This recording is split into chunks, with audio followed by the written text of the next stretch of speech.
Hey guys, welcome into Rhill World.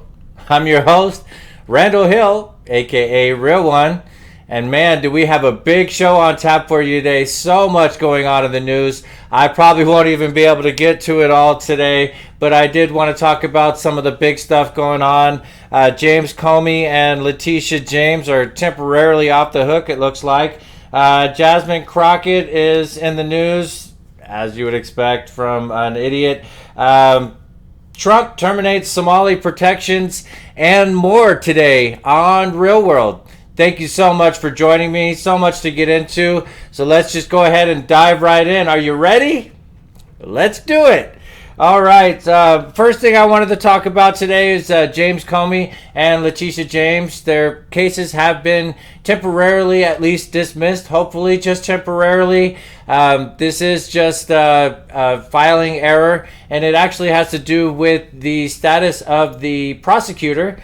Again, why I keep saying, let's just do away with the filibuster. Let's get these guys in there. Let's get all these attorney generals that Trump has on the dock, for across the states certified already. That's one of the problems here is that the attorney general that the prosecutor hasn't been certified yet. It's just a temporary status. It's another one of these temporary status people, and that is why the cases have been temporarily thrown out. This isn't a case where they're not able to refile at a later time, although in the case of Comey, they waited until the 11th hour, 59 minutes to file the case against him, and so his statute of limitations may have run out as far as refiling, but there is still a small chance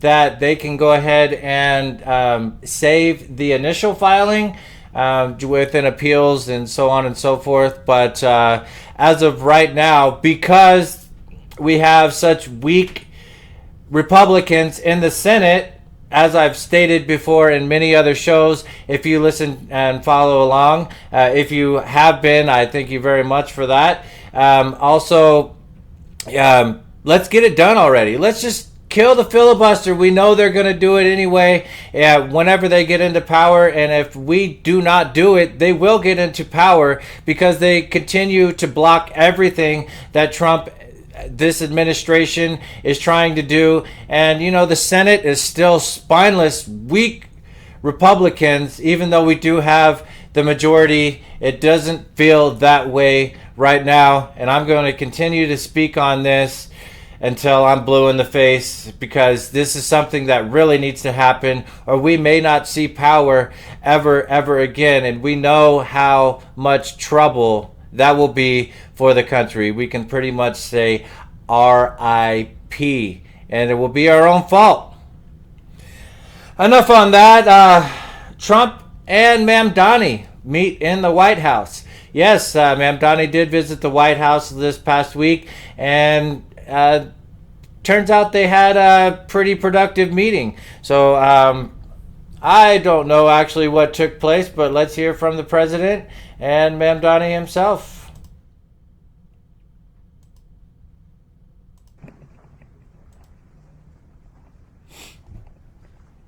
Well, thank you very much. We've just had a great meeting, a really good, very productive meeting. We have one thing in common. We want this city of ours that we love to do very well. And I wanted to congratulate the mayor. He really ran an incredible race against a lot of smart people, starting with the early primaries against some very tough people, very smart people. And he beat them easily. And I congratulated him. And we talked about some things in very strong common, like housing and getting housing built, and food and prices, and the price of oil is coming way down. That anything I do is going to be good for New York. If I can get prices down, it's good for New York, and we've got them down, way down from last year. We have, as you know, I've been saying to a lot of people, Walmart said that Thanksgiving this year is exactly 25% less than last year, so that's good for New York, good for everybody. But I just want to congratulate. I think you're going to have hopefully a really great mayor, the better he does, the happier I am, I will say. There's no difference in party. There's no difference in anything. And we're going to be helping him to make everybody's dream come true, having a strong and very safe New York. And congratulations, Mr. Mayor. Thank you, Mr. President. Thank you. I appreciate it. Please. All right, so you see there, they are exchanging niceties, talk about a very productive meeting that they've had. In the interview, they talked about, some of their differences, but also in places where they align. As the president noted there, they both want New York to do well. I think that echoes throughout all of us. We all want to see things go very well for America, and American cities, especially probably our largest, would definitely factor into that. I have mentioned I am keeping a spotlight on New York because I still have my reservations. I think when it comes to President Trump, he's always stated he's willing to talk to anybody and work with anybody as long as they are willing to work with him. And, we're seeing that here. Also think this may be a case of, keep your friends close, keep your enemies closer. About all I can say about that. We will continue to keep an eye on Mamdani and the status of New York. But, I'll thing I'll say with that in closing is, as an independent, and, I know I lean right and, will vote right for the rest of my days, I feel. I will say this: when a Democrat is in power anywhere, I do wish success on them. I do want to see them do well. Just as an American, just as an independent American, I want to see them do well because that is doing well for the country. I never wish that they do bad. I am simply spotlighting this communist because I'm going to show the rest of the country what communism does so that we don't implement that elsewhere, even though there are some other cities that have elected mayors that are on the communist side of the spectrum. Also in the news, Jasmine Crockett. Yes, she's making the news again, believe it or not. She has come out and, she's not the smartest of people, but, I did want to give some props here to CNN. She was in an interview with a CNN anchor, and she's talking about some of the things that she said. Crockett came out last week and claimed that Jeffrey Epstein made donations to all of these people's campaigns and whatnot, and, and only Jasmine Crockett, low IQ fashion, and CNN and other actually media outlets are starting to ask questions. I was really impressed that they actually just didn't give her a softball interview. Check it out.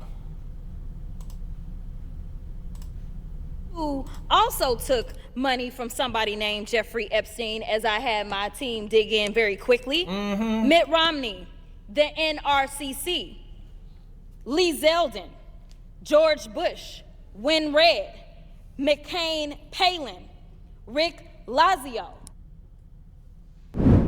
You mentioned Lee Zeldin there. He's now a cabinet secretary. He responded and said it was actually Dr. Jeffrey Epstein, who's a doctor, doesn't have any relation to the convicted sex trafficker. Unfortunate for that doctor, but that is who donated to a prior campaign of his. Do you want to correct the record on the people? I never said that it was that Jeffrey Epstein, just so that people understand when you make a donation, your picture is not there. And because they decided to spring this on us in real time, I wanted the Republicans to think about what could potentially happen, because I knew that they didn't even try to go through the FEC. So my team, what they did is they Googled, and that is specifically why I said a Jeffrey Epstein. Unlike Republicans, I at least don't go out and just tell lies.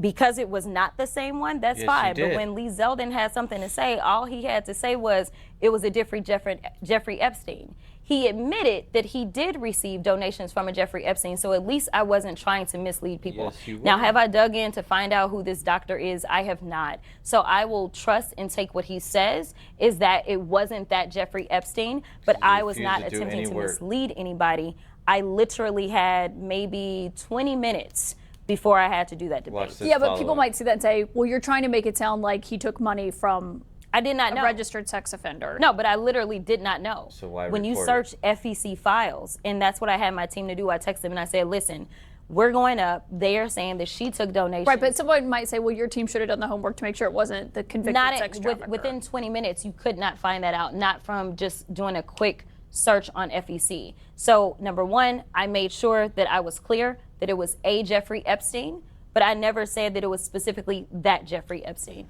because I knew that we would need more time to really dig in. Well, Stacey Plaskett was texting the. So the only other follow-up that I would ask for is, well then, why would you bring that to the floor? Unverified information, I'm going to put it out there on the Senate or on the House floor. Because you're irresponsible, you're low IQ, and just simply an absolute embarrassment to this country and to the House of the Representatives. Speaking of, we have another embarrassment trying to run for the House. This House seat is up in Tennessee, and we have what would be an absolute embarrassment if she were to get in. She's actually been dubbed the AOC of Tennessee. Yes, I'm gonna go ahead and show you some clips of this. This would absolutely be a train wreck if we were to get this person into office. She is currently in office just locally. She's trying to run for the empty seat representing the district which would represent Nashville, Tennessee. And look what she has to say about the district she's trying to be a representative of. I've been heavily involved with the Nashville mayoral race because I hate the city, I hate the bachelorettes, I hate the pedal taverns, I hate country music, I hate all of the things that make Nashville apparently an it city to the rest of the country, but I hate it. Yeah, and then let's fast forward to this. Tweet, she went to social media, but you're right. She wrote this. No, I do not hate the city I represent, the National GOP's new attack that I hate Nashville. I've cried in the Country Music Hall of Fame no less than 10 times. They're panicking because we're close to winning. Eyes on the prize, y'all. Let's go. Wow. She, by the way.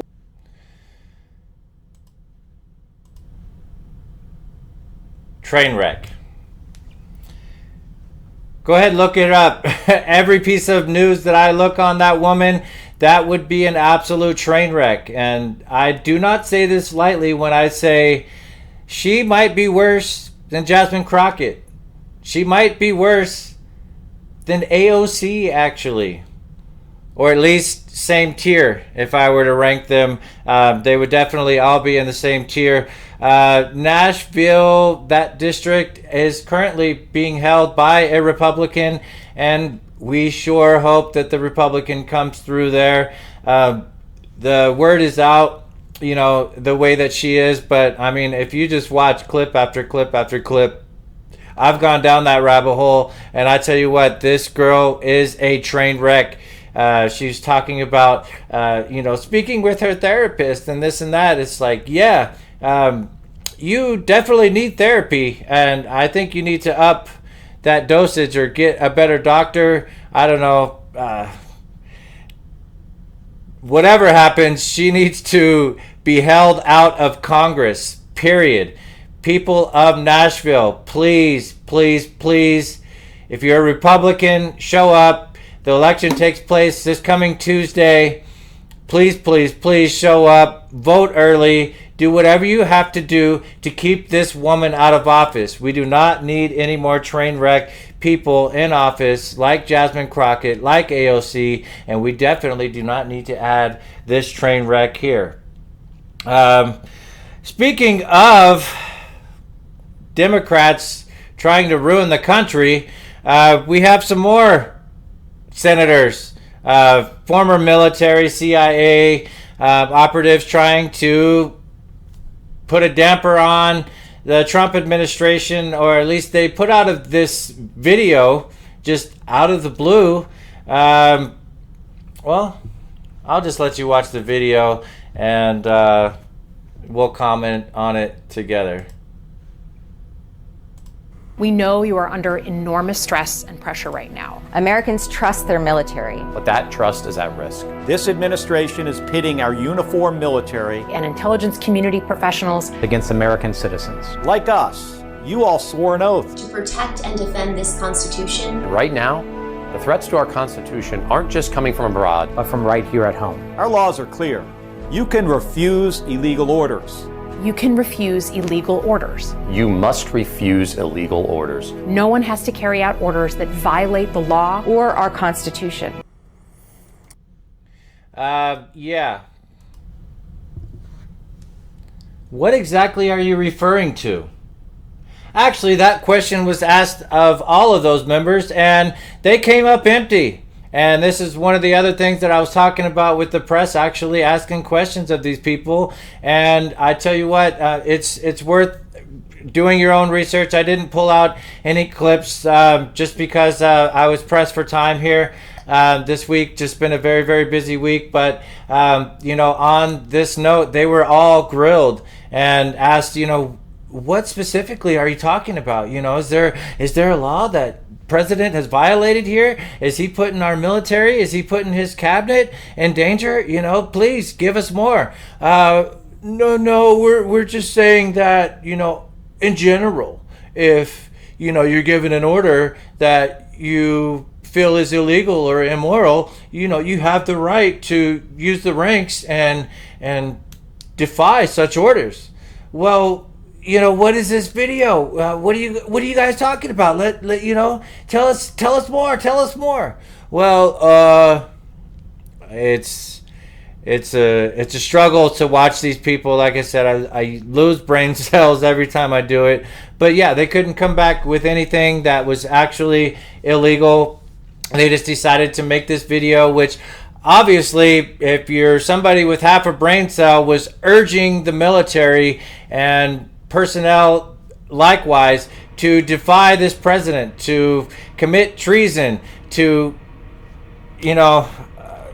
commit insubordination. I mean, these people would only endanger their lives and not be able to continue to serve in the manner which they've signed up to serve. And this president has done no wrong as far as asking the military to do anything unlawfully or anything of the sort. As they said in the video, the one guy, right now, our Constitution is under attack, or whatever he said about right now. Okay, well, when he was grilled, he was saying, well, Trump was insinuating that he might do something in the future, so we're just giving a heads up to our service members that they have that ability to defy any orders that are illegal.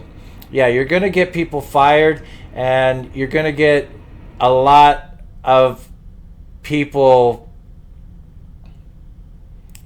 possibly facing charges. And in my opinion, you all need to face charges for this. The president did respond, and he was just saying, in general, this type of stuff, punishable by death. And of course, the media went into a tailspin involving that. And, it's fight fire with fire. That's why I love this president. Trump is doing God's work, honestly, fighting against this corrupt, just House and Senate, for that matter. Like I said, we have a bunch of spineless, weak Republicans in office that aren't really supporting him to the degree that they could be and should be, as in many cases he got them elected into their positions, and then they just continue to be spineless and not give him the ability to implement his agenda as they should. And, you've got rogue judges all across the country that really think that they have more power than they do and continue to throw injunctions and block anything that he's trying to do. That's what I'm saying. Lift the filibuster, guys. Give this man the ability to fix our country before it's beyond repair. I pray this is what happens going forward. At this point in time, I won't hold my breath because I've seen it time after time again. But, if these Democrats get back into power and they eliminate the filibuster, it's all over, guys. Fight, fight, fight. And on that note, President Trump does something else that will be good for the country. And as I've spoke about many, many, many times on this podcast before, and I will continue to speak about going forward, Trump terminates Somali protection status. Yes, there's some big news coming out of Minnesota, Minneapolis, and Dearborn, of course. And Trump has decided to go ahead and eliminate the protected status of Somalis that are in that area. There are a number of charities that have had money stolen, and actually just were operating as a front to collect money and send back to Somalia. Yes, one of the big charities is Feeding Our Future.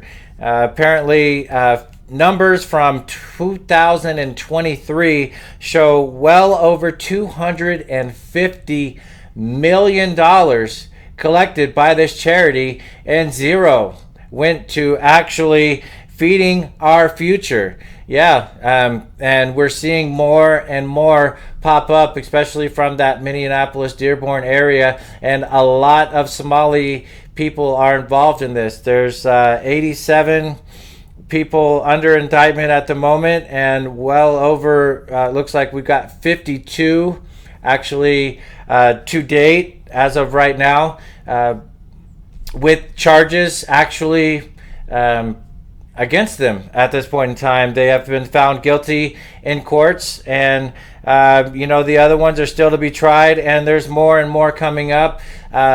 It's actually been reported 2023, the official number from 2023, $1.7 billion was sent back to the country of Somalia.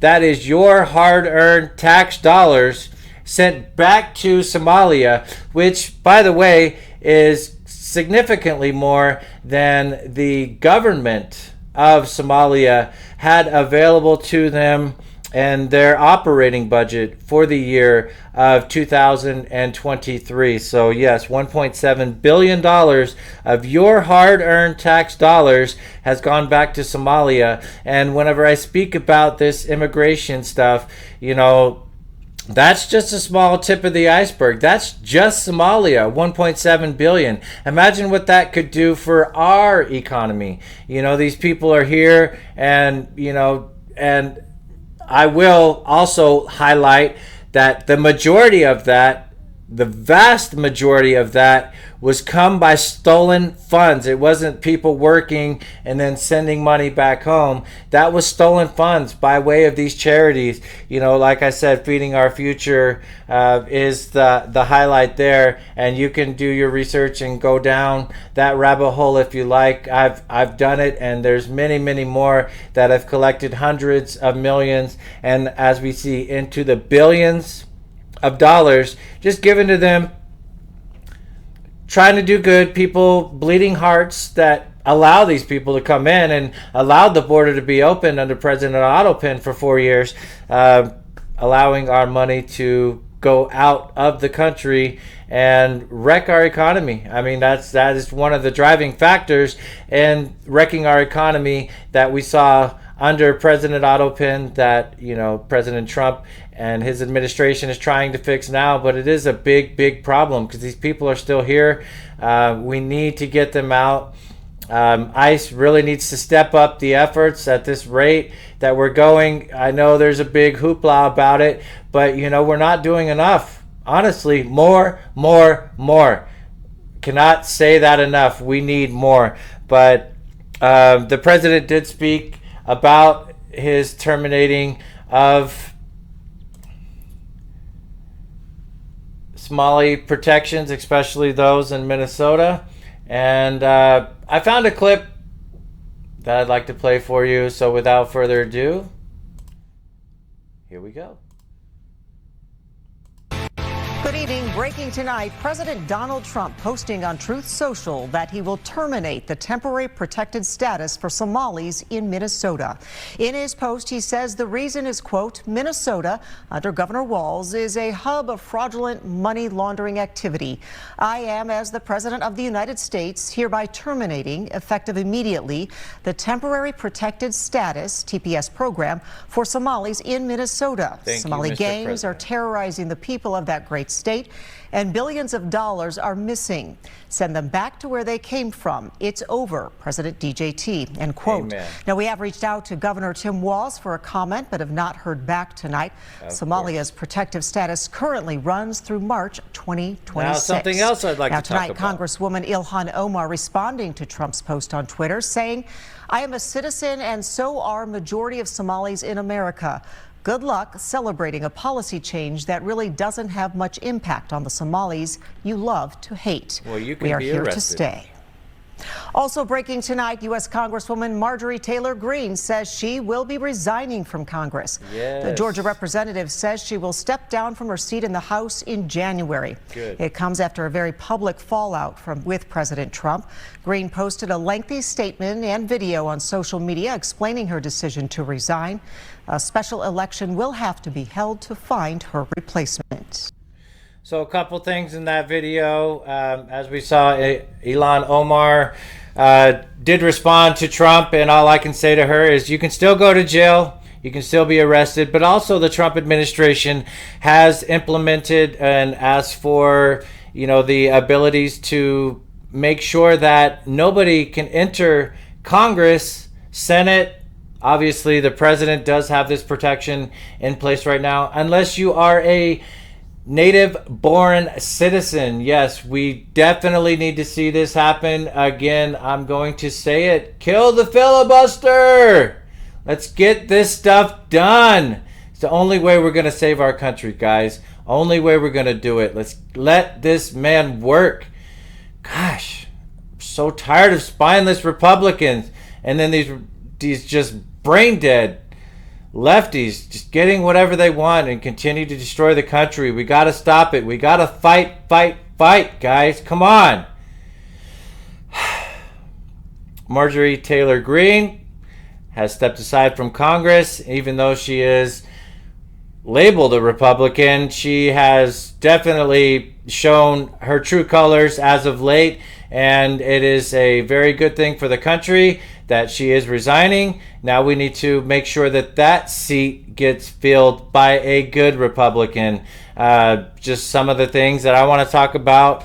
She mentions she has a construction company that she owns, and she's starting to, well, actually she did a complete 180 on her stance on immigration. Oh my God, what is it doing to my construction company? I'm gonna have to pay real wages now. Hold on, let's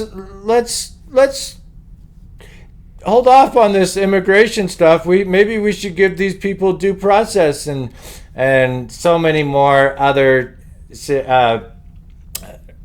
things that she came up with. That she came up with as far as being elected and Trump, ally.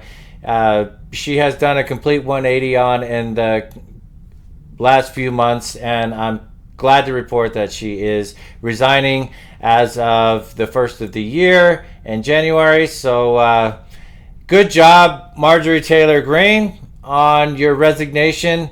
Please go away. We don't want to see you, and we definitely do want to see your employees that you seem to be underpaying be deported, and you should have to pay real wages. That's what we're fighting for here in the country with our immigration policies under President Trump. So thank you once again, Mr. Trump, as we continue to win. And last but not least, I definitely want to wish everybody out there a very, very happy holiday season as we kick it off with Thanksgiving this week. Thank you all very, very much for joining me, and I wish you all a very, very happy Thanksgiving, and just hope everybody is doing well and have safe travels this holiday season. So with that said, I did want to leave one more clip with you as Trump was at the White House, and I want to show you a couple of clips from his pardoning of the turkeys. The tradition continues on. Here we go. President Trump. Saved. The turkeys being pardoned today go by the names of Gobble and Waddle. When I first saw their pictures, I thought we should send them, well, I shouldn't say this. I was going to call them Chuck and Nancy. But then I realized I wouldn't be pardoning them. I would never pardon those two people. Oh, classic Trump there. That's great. That's great. And just want to leave you with the final actual pardoning of the turkeys here.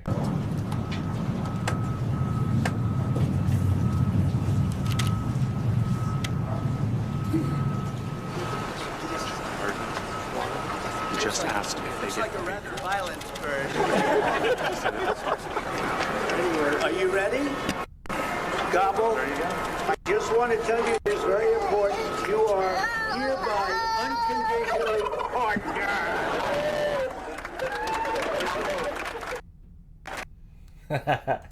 All right, guys. Well, I appreciate you joining me today. That's my time for you. This week, I am going to create our first short, it looks like. We're getting some breaking news out of DC. This is early Wednesday morning that I'm recording this for you guys. And a tragedy has struck DC. I'm not going to speak about it anymore right now. But as we gather some more information on it, it looks like a shooting of our National Guard has taken place. 2 members of our National Guard have been shot in DC.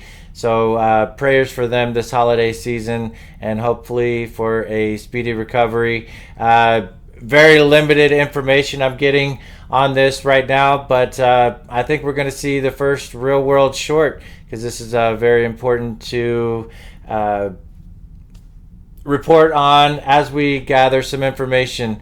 So I wanted to leave on a good note with the turkey pardoning, but this is just happening in the news as I speak here. So I'm gonna brush up on that a little bit. I will get you some more information on that as it comes in. But again, thank you for joining me. Please remember to like, send me a comment, please share, and subscribe. Thanks, guys. I appreciate it, and we'll see you next time.